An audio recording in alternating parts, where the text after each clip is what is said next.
Hello， 大家好，我係梁奕睇 Edith， 大家聆聽。最近立法會嘅新聞真係多落落，上條片都有講到，4月30號就係立法會第3次財政預算案會議，亦即係2025年撥款條例草案嘅最後階段啦。咁究竟啲議員會唔會投票贊成通過呢一次嘅財政預算案，就成為咗近幾日嘅新聞啦。講真，你知我知，單眼佬都知啦。通過呢次嘅預算案近乎係必然嘅事情。問題只係呢次嘅財政預算案首次披露咗高官原來對於公共財政管理嘅不善係幾咁誇張，對於基層嘅福利亦都大削特削。會唔會有議員係會用行動嚟表示對於高官嘅不滿呢？不過議會裏邊唯一一個嘅非建制派，亦即係社福界嘅議員狄志遠，就率先表態會投贊成票啦。社福界議員竟然撐削社福，維和得嚟都係得啖笑。而另一邊廂，反而另外一個建制派議員竟然聲稱要成為呢一屆議會裏邊第一個投反對票嘅人啊！究竟係邊個咁夠薑呢？原來最近立法會喺加機場離境稅上面亦都上演咗一場鬧劇㗎，直接係影響緊我哋明年去旅行要俾多咗錢嘅，更加由呢一件事引申到原來上年有一個香港政府唔太起眼嘅政策，係竟然令到納稅人係冇咗幾十億㗎噃，咁究竟又係一件乜嘢嘅事呢？呢一集一齊同大家講講。最近網絡上面都有個新嘅潮流，就係使用 AI 嘅人工智能製作得意嘅圖片，甚至漫畫啦。嗱，呢張就係吉卜力風格嘅婷婷而呢張就係 Q 版嘅婷婷模型。網友們又覺得似唔似呢？製作呢啲圖片其實係免費㗎，只不過最大嘅問題就係製作圖片嘅 AI 工具 ChatGPT 係限制咗香港用戶嘅使用嘅。要解決呢個問題嘅話，就可以使用 Surfshark VPN 啦。喺香港用 Surfshark VPN 連線，揀一個外國嘅伺服器，譬如話日本咁講，之後就上到去 ChatGPT.com 上載一張嘅照片，要求佢製作一個吉卜力風格嘅圖片，咁就免費整到出嚟㗎啦。霎時之間就可以變成宮崎駿嘅動畫主角喎，整俾屋企人一定好開心啦。Surfshark VPN 係可以令到我哋香港人突破而家嘅限制，用到全世界最頂尖嘅免費技術嘅。咁而且仲要呢一個只係佢其中一個用途。Surfshark VPN 亦都有一個好強力嘅加密技術，係可以保護我哋嘅個人資料，令到黑客係難以盜取我哋嘅信用卡資料，用公共 WiFi 都唔使再驚。而且佢亦都有一個 Clean Web 嘅功能，係可以阻擋一啲網頁嘅廣告㗎。如果升級去到 Surfshark One 嘅話啦，咁就會有埋防毒同埋一個實時警報嘅功能添。而最正嘅係乜嘢呢？就係 Surfshark VPN 係最有性價比嘅選擇，一個帳號係可以安裝喺幾多部手機同埋電腦上面都得嘅，慳錢又方便啦。而家訂閱 Surfshark VPN 好簡單，只要用我哋嘅專屬優惠碼 Edith， 又或者點擊置頂連結 surfshark.com/Edith 就可以享有額外多4個月嘅使用期啦。選擇方案之後，輸入一個電郵地址，完成付款之後下載 Surfshark VPN 嘅 App， 登入之後就撳呢個快速連線啦，就已經即刻用到㗎啦。有興趣嘅就試下啦。立法會4月底舉行大會，會審議財政預算案輪到官員發言同埋會表決㗎啦。而呢一次嘅財政預算案亦都好出色啦，唔單止就削減咗長者嘅2元乘車優惠，拎走咗中小學生嘅2500蚊津貼，更加加咗各樣嘅稅項，包括住機場離境稅同埋陸路離境私家車稅。同時間亦都大幅削減社福機構嘅撥款額，掂到晒所有基層長者同埋中產嘅福利嘅，唯獨就係冇減到高官議員同埋公務員人工嘅啫。咁樣嘅預算案，議員們又打算點樣表態呢？估都估唔到啊！一直都批評緊政府削減社福開支，仲話過咧會考慮投棄權票嘅非建制派社福界議員狄志遠就向《星島日報》表示，話局長咧已經係答應咗佢一啲咧靈活善用資源嘅舒緩措施咯，所以咧佢就會同意對今年嘅預算案投贊成票啊！佢就話啦，最近咧亦都向多個嘅社福機構了解，就話到咧雖然大減撥款，但係今年仲頂得住，唔使裁員減薪，所以佢咧最終就同意今年係可以投贊成票㗎，話無謂為反而反啊！社福界嘅議員竟然支持一個削減咁多福利同埋社福界資源嘅預算案啊！反對嘅話咧，仲俾佢講成係為反而反添嚇，真係咩？咁啊，佢確定年底嘅選舉仲會拎得到社福界嘅支持咩？另一邊廂啦，又有另外一個好出位嘅建制派議員就聲稱好不滿呢個預算案，話會投反對票，而呢個就係選委界議員何君堯啦。我對今年嘅嗰個財政預算案呢，係表示失望。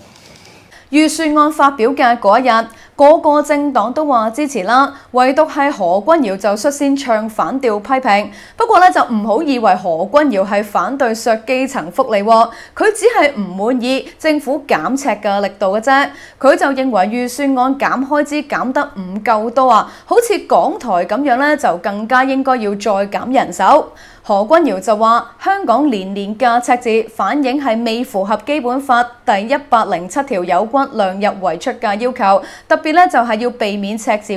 佢又好不滿將經營嘅帳目同埋非經營嘅帳目用唔同嘅理財目標管理啊，就預告咧佢今年表決嗰陣係會提出記名同埋投反對票㗎。嗱，如果何君堯真係咁堅持立場，咁就真係有型啦。因為根據《星島日報》所講啊，完善選舉制度之後嘅呢一屆新立法會，過往3年啊，係從來未有過任何議員向預算案投過反對票嘅。佢會唔會咧超越狄志遠，成為新一代嘅反對派呢？嗱，政界呢啲嘅花邊新聞，大家可能都係得啖笑啦。始終預算案呢一個嘅撥款議案已經係篤定通過，係完全冇懸念噶啦。不過議員們耍下花槍，可能咧係會影響到我哋一啲嘅民生措施嘅喎。舉個例說啦，信報就出咗一篇嘅政情新聞，講到議員忍痛撐滅赤啊，機場稅修正案難以復活喎，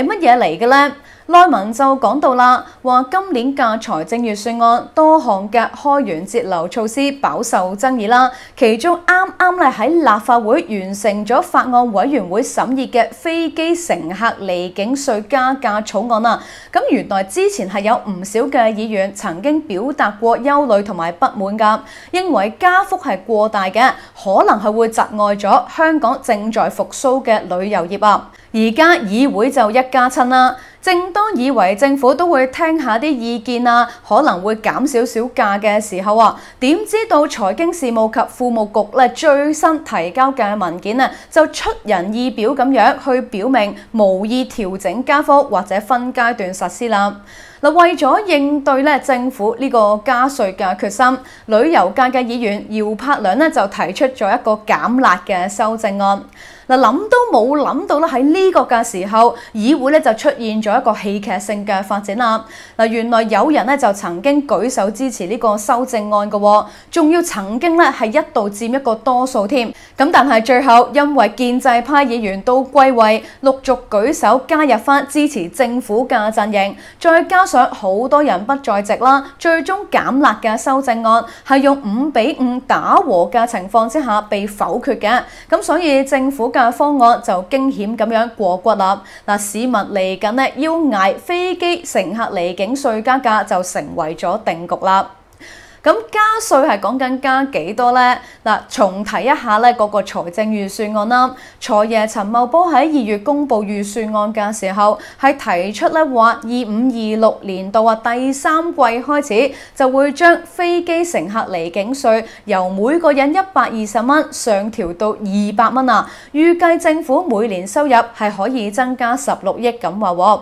一家咧就加成80蚊啦，增幅咧係達到66%㗎。而旅遊界議員姚柏良所提出嘅修正案，就係建議呢個方案不如調整到半價埋單咧，即係建議不如加少啲錢，由加80蚊變成加40蚊得唔得啊？咁但係最終咧呢個方案就俾建制派議員否決咗，咁市民最終咧都係要捱加稅㗎，所以咧嚟緊啊，即係大概秋季開始，一家人搭飛機咧都係要俾多成幾百蚊嘅。嗱，呢件事咧亦都唔算係乜嘢大事，咁但係咧都見得到啊，一班嘅立法會議員基本上咧都係忠實咁樣去支持政府嘅，連少少唔同嘅意見似乎都係好難通過。而且咧，內文都提到，成個嘅會議裏邊啊，好多議員都冇嚟開會。嗱，比著係以前嘅立法會啦，如果有議員成日都唔去開會嘅話，相信係無論咩立場都好，都肯定會俾人鬧㗎。嗱，信報就話啦，呢次嘅飛機乘客離境稅事件裏邊，政黨民建聯、經民聯同埋新民黨都係撐加稅㗎。而當中啊，經民聯嘅議員陸漢文就解釋話滅赤係緊要啲喎。咁其實啦，講真，提出話要加少啲稅，都係為經濟好啫，就驚咧會影響到呢個旅遊業嘅復甦㗎嘛。一陣間真係適得其反嘅話，又會唔會係議員負責呢？其實加稅之後反而收少咗錢，係絕對會發生嘅事嚟㗎。近期嘅大紅人醫衞局局長盧寵茂對於控煙有非常之大嘅執着啊，仲竟然就住控煙係同《星島日報》展開罵戰添。嗱，控煙呢件事感覺上咧唔係乜嘢壞事嚟㗎，咁但係盧寵茂大加煙稅，導致到咧香港政府稅收大幅減少，就係香港市民要一齊承受嘅事情啦。學者袁彌昌就寫咗一篇咧相當有意思嘅專欄啦，講到咧控煙咧需要展示一個破局思維喎。